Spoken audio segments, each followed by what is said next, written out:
The day my family disowned me was the same day I realized blood doesn't always mean loyalty. It started with betrayal, not just from my wife, but from my own brother. His name was Armin, 2 years older than me, the golden child, the one my parents bragged about at weddings, at dinners, at every gathering. Arman is so responsible. Arman would never hurt anyone. Arman always puts family first. I believed that too, until I found out he had been sleeping with my wife. Her name was Hira. We had been married for 6 years. I worked long hours building my small construction business from the ground up. She said she supported me. She said she was proud of me. She said she understood why I was busy. What she didn't say was that she felt lonely. That word came later. After everything exploded, I found out by accident.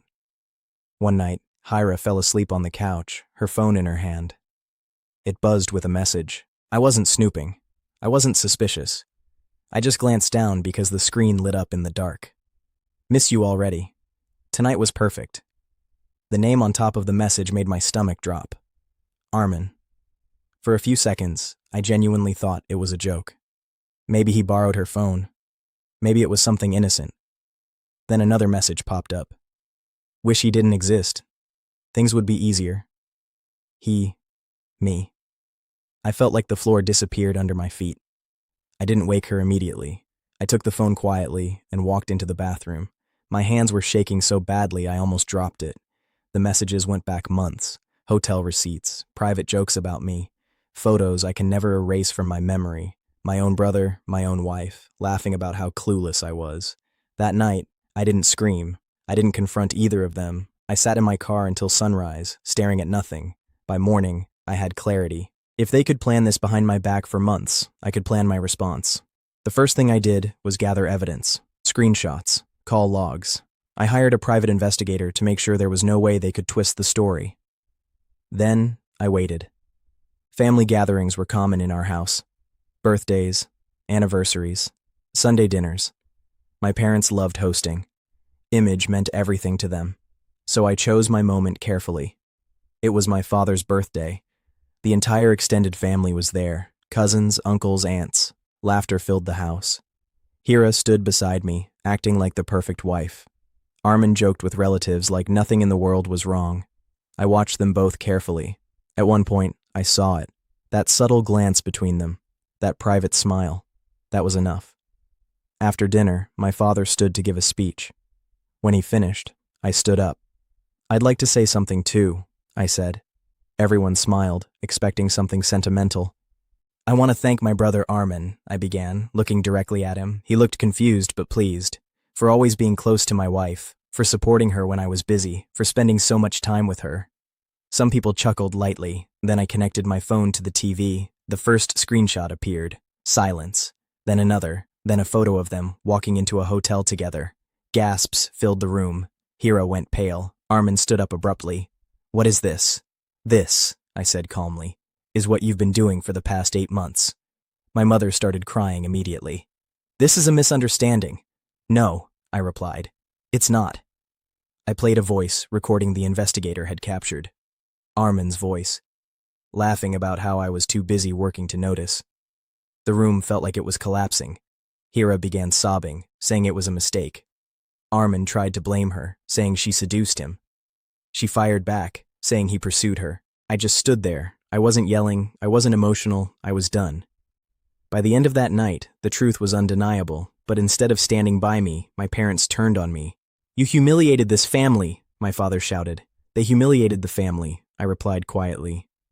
You should have handled this privately, my mother cried. Why expose it like this? I laughed bitterly. They didn't handle it privately.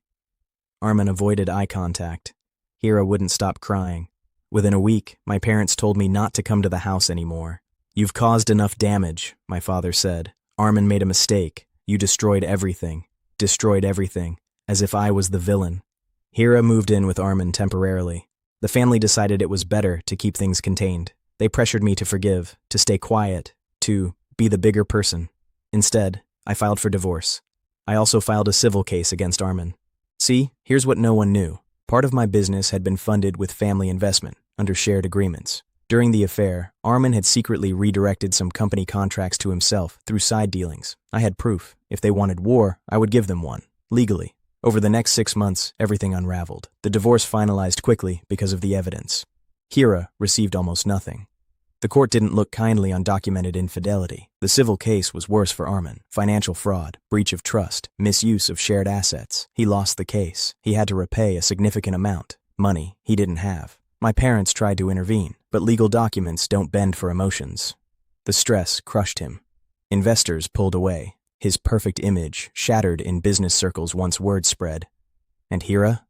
The excitement faded fast. Once the secrecy was gone, once the drama settled, they were just two people who had destroyed lives for selfish thrill. They fought constantly. Within a year, she left him too. Meanwhile, I rebuilt, quietly, peacefully, without them. 2 years passed before karma completed its circle. My father called me one evening. His voice sounded older. Arman is in debt, he said. He's struggling. We might lose the house. I stayed silent. We need help, he added. The same house they banned me from. The same house where they called me the destroyer. I'm sorry, I said calmly. You chose your side. He didn't respond. Eventually, they sold the house to cover Armin's debts. The golden child had fallen. My mother tried reaching out later, saying families should heal, that enough punishment had happened. But I learned something through all of this. Forgiveness doesn't require reconciliation. I forgave them in my heart so I could move on, but I didn't invite them back into my life. One afternoon, I ran into Armin outside a courthouse, again. This time, for another financial issue.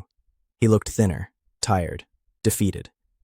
You could have handled it differently, he muttered. I looked at him for a long moment. You could have kept your hands off my wife.